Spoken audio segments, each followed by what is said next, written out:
the next presentation. So I will introduce myself for those of you that may be joining us for this session. They haven't been with us. My name is Kevin Steele. I am the Chief Information Officer for the National Restaurant Association. And I'm going to talk a little bit about, it's titled Digital Transformation. What I'm going to talk about is some lessons learned due to transformations in the past. And some of the focal point will be digital transformation, as we are in the middle of that as an association right now.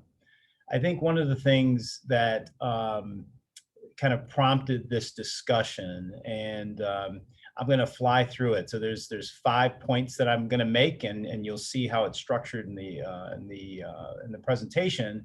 But I think one of the things that prompted this is, as we left the last discussion, a lot of innovation and thinking about how to reinvent yourselves during COVID-19, but particularly afterwards. I think there's going to be a lot of opportunity and potentially some significant investments that are going to be made in technology and process automation that I think will be timely in terms of some of the lessons that have been learned in the past, and maybe some things that you all can apply, whether they are just reminders of things that you've been through in the past, or some new things that maybe maybe an aha for you. So real quick, just to give you a little bit of context in terms of who we are as an association. You know, some of the things that you all are probably aware of are things like the events that we do, such as the expert exchanges that we host. We have an education foundation that is responsible for promoting culinary careers from high school and military and other types of programs. Obviously, we have a membership function. And you can see the restaurant show, Law Center, a few other things that we do. But you know, one of the things that is at the heart of the transformation that we're doing is the food safety, restaurant hospitality management training and certification business that we operate. And that's an area where there's a lot of functionality that we host and run as an association. And as we think about where we want to be and where we want to go in future state, that's where a lot of our transformation activity has taken place. So I've done this presentation before, and the first time I pulled it together, I went out and looked at a couple of definitions of digital transformation. And as you can see, there's one, what I would call a new age company in Salesforce.com, and a legacy company in Hewlett-Packard. And the one striking thing, interestingly, is the amount of language that's used in the legacy Hewlett-Packard example versus the Salesforce. So that may be telling in terms of, you know, agility. But more importantly, as you can see, some of the points that are highlighted here relative to culture and process,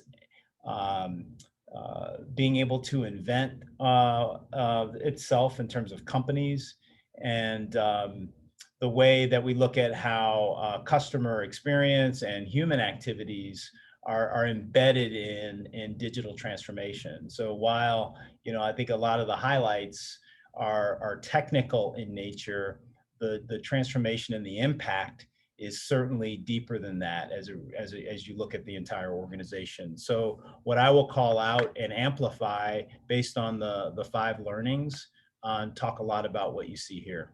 So 5 learnings, we'll start with, you know, the summary. First, number 1, doing nothing without solving a business problem or a customer need is important to understand. Number 2, having executive leadership support is critical for success. Number 3, transformations typically are marathons and not sprints. However, what I would say is that with some of the quick pivoting and quick to market innovation that's going to be required moving forward, I think these tips are still important for trying to move quickly as well as a company. As I mentioned, culture and understanding that digital is enterprise-wide is important. And then lastly, understanding and having a good framework around your investments is going to be important. So let's go. So doing nothing with or do nothing without a business problem or customer need. Interestingly, when I look back, it seems as though as companies, we're always trying to transform or in the midst of transforming. For many of you, some of you that may have some tenure that I do, given my gray hair, a lot of these terms will be familiar. I'm on my 7th company, and I've probably been involved over the years in just about all of these terms that are up on the screen. Like I said, part of what we'll focus on today is digital transformation in terms of the examples that I'll use. But again, these are the types of things that we've been doing over and over again.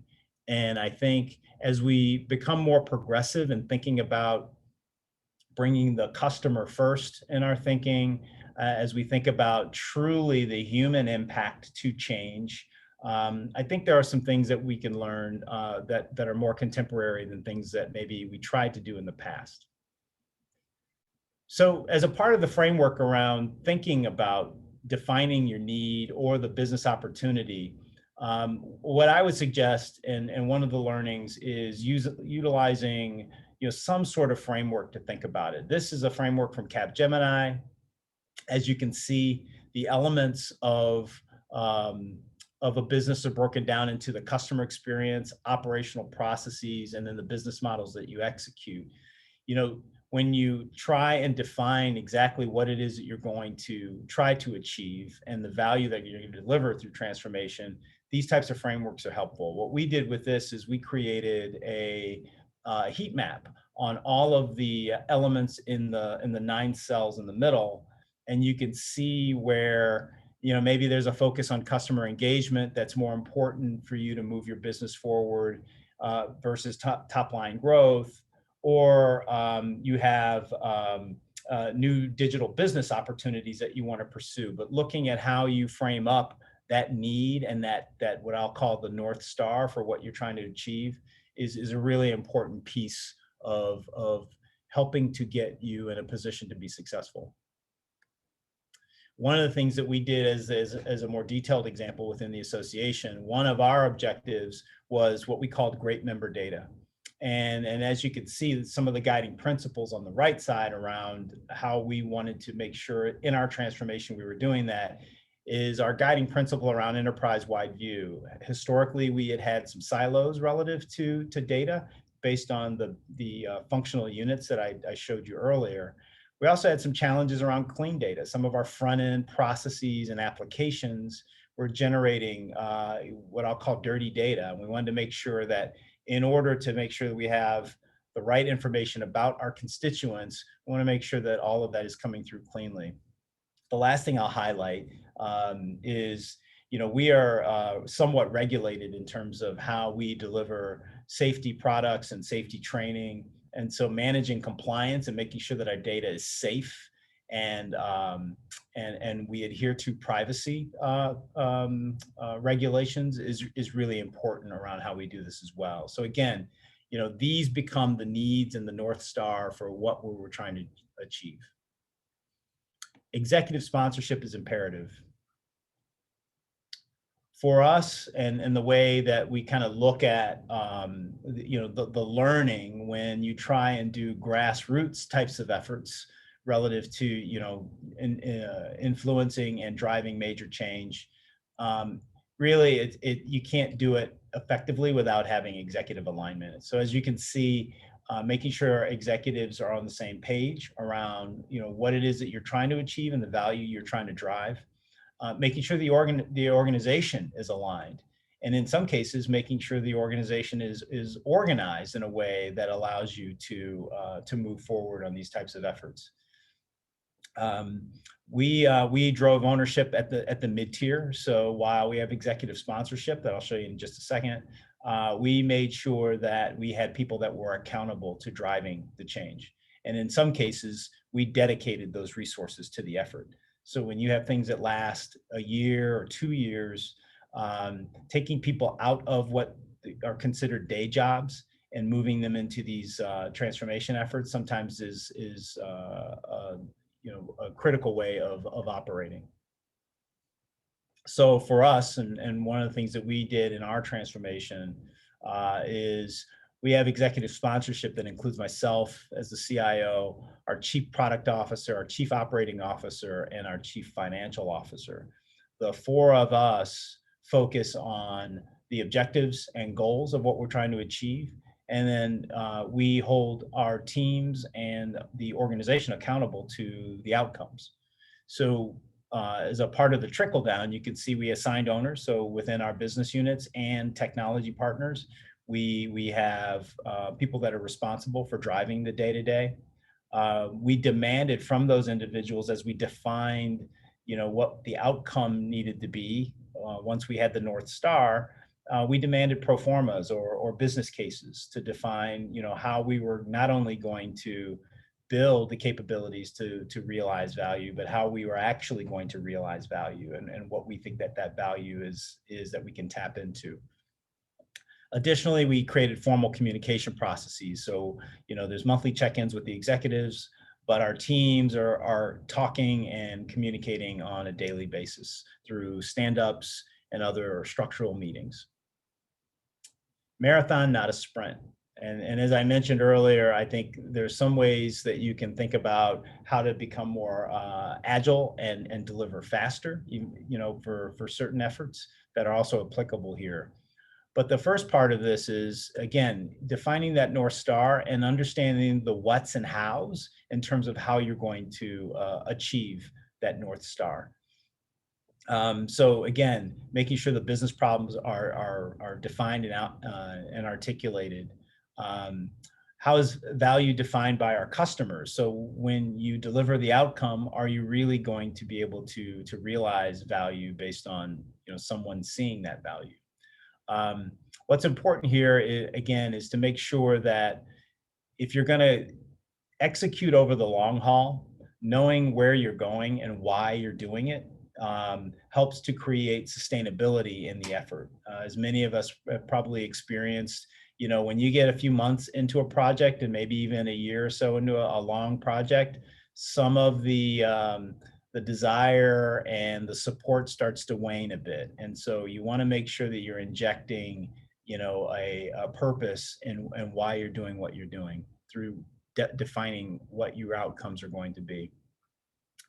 What we also did, using this as an example, is we created a plan and a plan that we could articulate. We presented this to the entire organization, even though only a part of the organization was involved in the transformation. We wanted everyone to understand what we were working to achieve. As you can see with the dates, we're now into 2021. A lot of this plan has changed, which is okay. And we keep it fresh and up to date based on new information and changes and how we're implementing. But part of the what we want to emphasize here is that we wanted to make sure that we were delivering value on a regular basis. So it wasn't. Which we touched on a little briefly before, but it's those wage pressures. Oh. But we wanted to make sure that we were delivering value along the way, and it wasn't a big bang effort waiting for value to be delivered at the end. And we wanted to make sure that everyone understood that. Digital culture has to be native and enterprise-wide. And I think this, in my opinion, as I think about a lot of the major efforts that I've been a part of, this is one of the things that I think is a little bit more progressive than it used to be. Understanding truly the cultural impacts of change are important. So when you look at applying digital to a company and an organization, you can see on the first bit here that Gartner has put together what they call their enablers of digital. So from a cultural perspective, innovation, collaboration, empowerment, customer orientation are important parts of ensuring success from a not only a digital transformation, but ongoing digital efforts. That translates into, what are the needs that you have of your people to change? So identifying skills and investing in training. So you're supporting and deliberately driving that change through your people. And then focusing on continuous learning. So keeping people up to speed as needed and as things change along the way. And then lastly, becoming and creating a delivery mindset. Um, so, making sure that, you understand how investment needs to change in order to sustain the value that you're acquiring. Um, Looking at, and hopefully we've gone past the adoption of Agile in a lot of organizations, but looking at processes that allow you to think faster and have better integration between business and technology. So one of the things that we've done as an executive team very early on in the process, as we started thinking about transformation, is we looked at, where do we think we're going to be in the end from a culture perspective? So you can see on the left side, legacy culture, on the right side, digital culture. So, for us, these are some of the things that we thought were important in, understanding the outcomes and the impact that that's going to have on the organization. And then lastly, in this area, change management is critical, in my opinion. And one of the things that I've learned, adopting whatever model you think is appropriate for your organization relative to change management is key. Being able to understand not only the internal impacts of change, but the external impacts of change, and having a program and a definitive way of being able to articulate that is important. Keeping the employees engaged and over communicating to employees, and not just the teams that are working on the efforts, but the other teams that are also interested and potentially impacted by the change. And then, going out and getting help is certainly an option, and I would say in a lot of cases needed. Companies inherently are not good at change management, and so having some sort of counsel and advice, I think, is useful. Lastly, technology investments will be required, and how you look at technology investments, I think, are important. So, as you look at the technology organization and the alignment to what you're trying to do, is the technology organization set up properly? Do you have the right operating model to be able to deliver? In a lot of cases, most cases, you've got to juggle both business as usual as well as the transformation effort. And so how does that impact your ability to move resources around or dedicate resources to being able to deliver the transformation efforts? Connecting with the customer point of view, I think that's an important one to begin to unleash and enable your technology resources to understand the business, understand how this change will affect the business. So they're not working on just the technology for the sake of technology, but they understand the impact to the business ultimately of what they're delivering.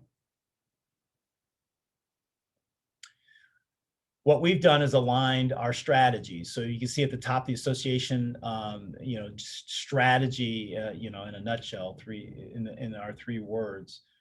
But the digital strategy around what we're trying to achieve, and then our technology strategy should all be aligned top to bottom. And so we made sure that, the elements of what we're trying to do from a technology perspective were positioning us to be able to deliver on our strategy objectives.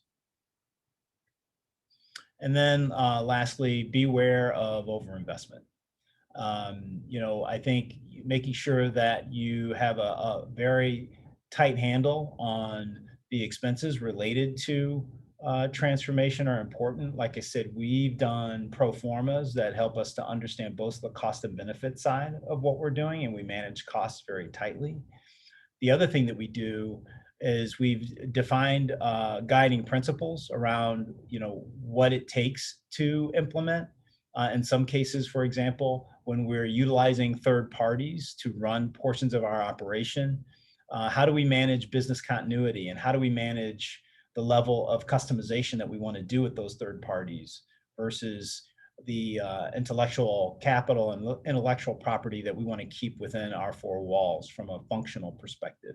And then lastly, we look at implementation across everything. So this is not just about the technology implementation. It's about what are the things and the tasks that our business partners have to execute. And we plan and we apply costs to those efforts as well. So we understand the total cost of implementation. So keys to success in summary, making sure executives are involved. Business and technology are in it together. I've worked in areas where you can't even differentiate between business people and technology people. They sit together, they work together, and that's ideally where we'd like to be. Integrating functions and understanding what's required under a given business owner that has responsibility for delivery is important. The business thinking differently about how to apply technology. In a lot of cases, our business folks were not used to being deeply involved in making choices that impact technology. We brought them into the fold for design and understanding solution possibilities. Investments versus projects. We think in investment portfolios. That's a tough thing to get over from just a mindset perspective, but we're getting better about that. And then lastly, transparency is important. Understanding where you are, where you're going, and making sure everyone understands that to remain aligned and to create sustainability in your effort. So I know that was a quick flyby on transformation, but hopefully you found this helpful. And like I said, maybe there's some reminders that are baked in there, and maybe there's some new ideas that you can also take advantage of. I'll stop sharing.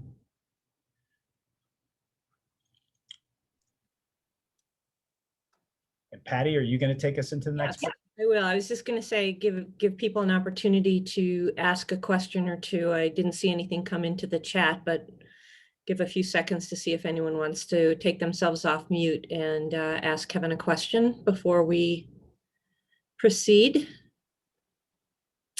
Okay. Well, thank you, Kevin. Appreciate that. We'll now go to another quick break. Our next session will be virtualizing our teams. And just a reminder, you can grab the link to that session in the agenda. Enjoy your break, and we'll see you back straight on at 2 o'clock. Thank you.